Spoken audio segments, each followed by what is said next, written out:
Voilà. Maintenant, c'est vrai qu'on se dit, ok, et si on a atteint ce dévoilement infini de Chassidut par le biais de l'intellect, ce qui est le grand chidouche, la grande nouveauté.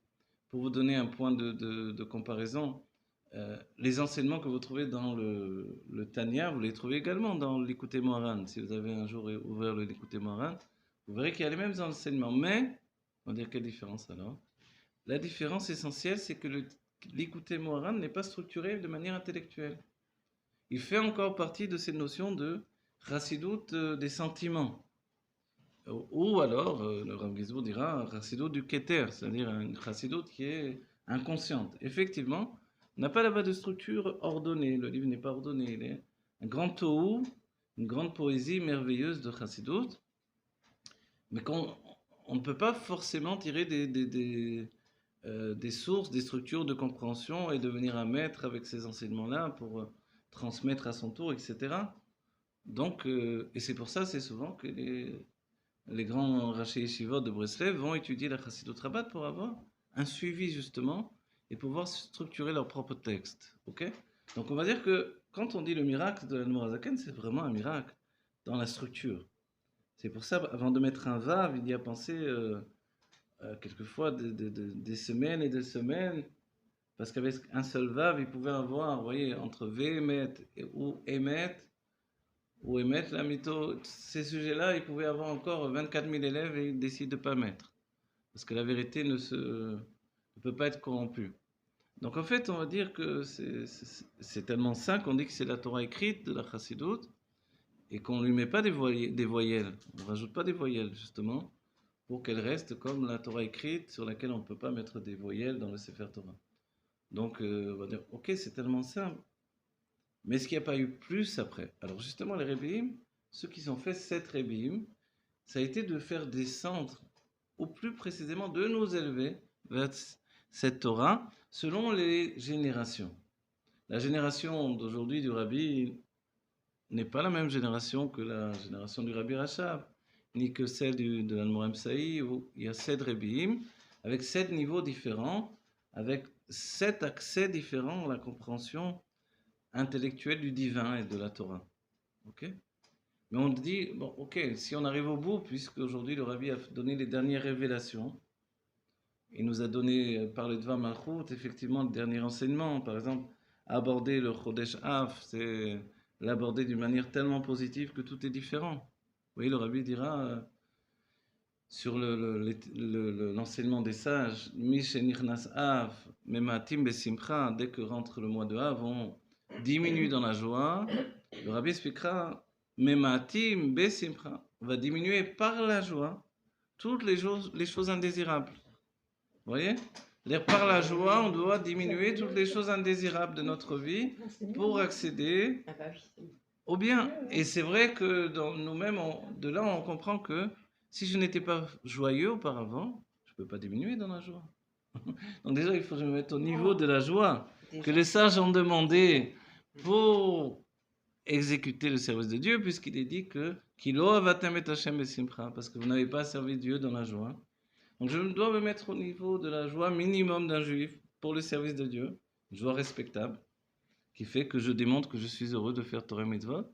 Et après, peut-être je peux commencer à diminuer. Mais quand j'ai pas encore le niveau de joie, je peux pas du tout diminuer parce que je vais sombrer dans la tristesse. Vous voyez? Donc cette manière de voir, c'est une manière tellement objective d'introspection de la Torah que tout est différent. Et maintenant, le Rabbi Reyes dira, en fait, la Chassidut, il y a un contraste qui s'appelle le contraste Chassidut du Rabbi Reyes, il nous dit la Chassidut est venue juste allumer la lumière.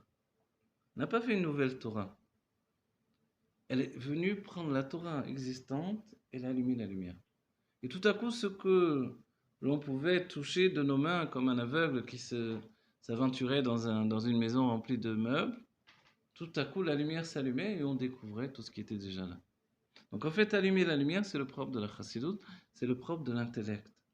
L'intellect, dira l'Admorazaken, puisque le Baal Shem Tov a précisé, et ça aussi le Rabbi Rez se rapporte, le Baal Shem Tov a dit aux Lituaniens, vous êtes venus dévoiler l'intellect, donc l'intellect dans l'étude de la Gemara, moi je viens dévoiler le cœur.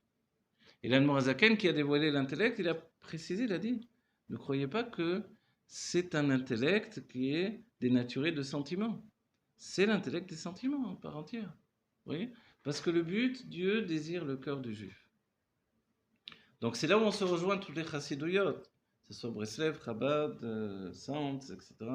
Sants, a priori, si je ne me trompe pas, il découle de Rabbi Levi Yitzhak de Berditchev, qui était un grand ami de Mourazaken, etc., etc. Toutes les chassidouyot. Voilà.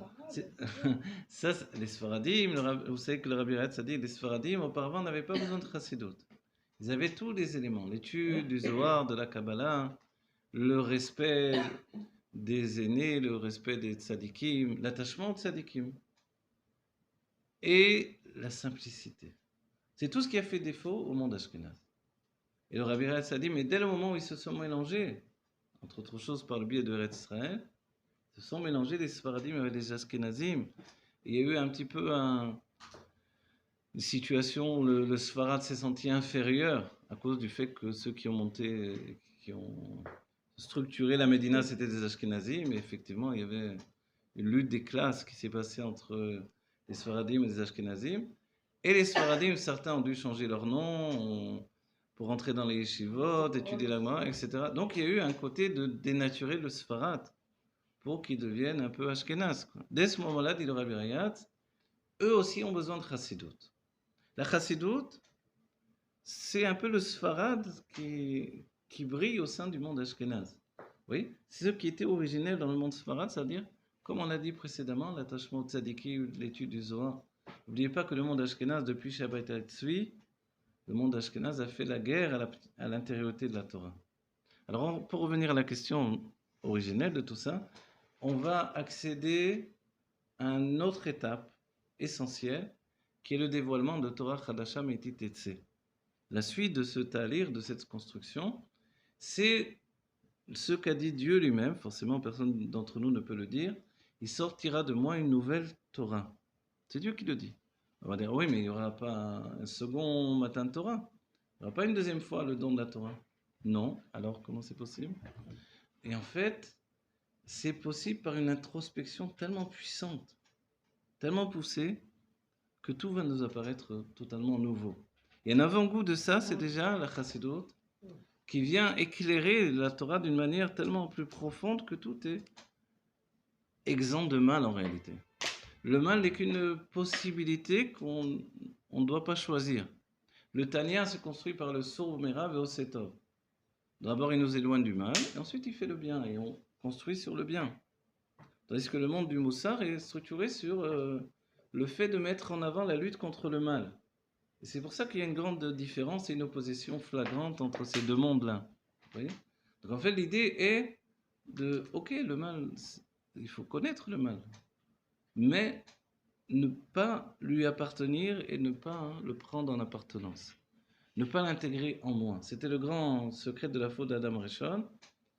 On peut l'étudier chez l'Admoram Saïd, le deuxième Rabbi Lubavitch, où il nous dit que quand Dieu utilisera le terme qui est repris par le Nachash, qui est celui-ci, que Dieu ne veut pas que vous mangez du fruit du bien et du mal, afin que vous ne soyez pas comme les anges.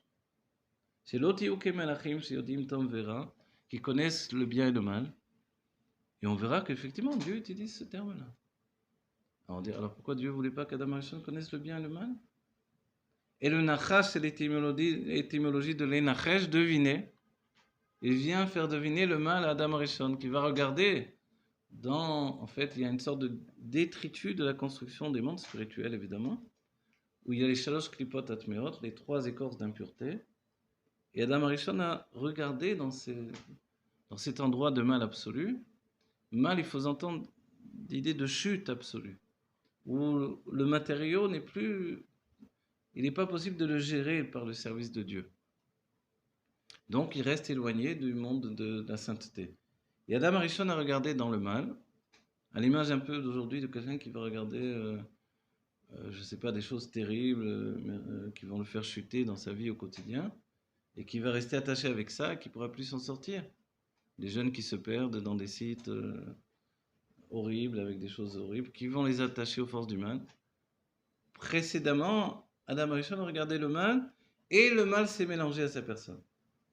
Et c'est pour ça que Dieu ne voulait pas qu'il connaisse le mal et le bien. On va dire, oui, mais quand même, c'est un manque chez l'homme. Pourquoi Dieu ne voulait pas? Et pourquoi les anges, oui, peuvent connaître le bien et le mal? Et l'explication de l'Anne c'est que les anges, quand ils connaissent le mal et le bien, c'est un bien et un mal qui sont séparés l'un de l'autre. Et l'ange est juste un observateur.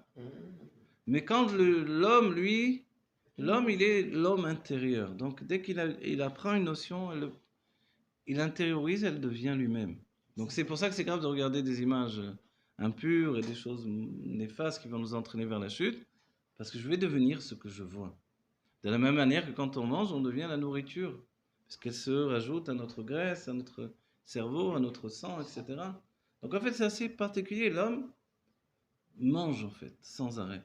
C'est bien qu'on dit le terme de manger des livres, c'est-à-dire intégrer ce qui est à l'extérieur à l'intérieur de moi. Voilà. Donc c'est là où c'est dangereux, notre vie, et une vie en danger, parce que je peux intégrer à l'intérieur de moi des mauvaises choses qui vont m'entraîner dans la chute. Donc sortir de cette chute, c'est allumer la lumière. Et la chassidoute vient allumer la lumière. Et nous entraîne vers le fait de mettre le bien en avant. De connaître le mal, mais comme quelque chose duquel il est bon de se séparer. Et dans la Chassidut Chabad, on ne pratique pas l'idée de se fausser ou de se cacher les yeux et de se dire, bon, le rabbi comprendra. Non, on sait très bien où on en est, notre situation, que d'après le Tanya, on n'est pas forcément un grand sadique, mais quand on est toujours dans le travail du bien et que les yeux de la génération, les sages de la génération, le prince de la génération nous a vus comme des tzadikim, on doit regarder chaque juif comme un tzadik. Parce qu'à l'endroit où brille le bien, alors on ne voit plus que du bien.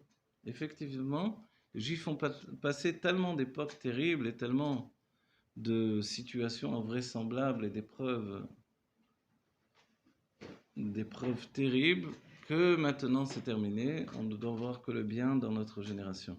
Donc voilà, le Shlav Abba, la situation présente et qui est celle qui nous entraîne vers la Géoula, c'est le dévoilement de la Géoula Mitzvah Shlema, certes, mais de par elle-même, il va y avoir également un dévoilement des Nun Sharabina, des 50 portes de la sagesse, et par ce biais-là, l'accès à la notion de Torah Chadasham et Titetse.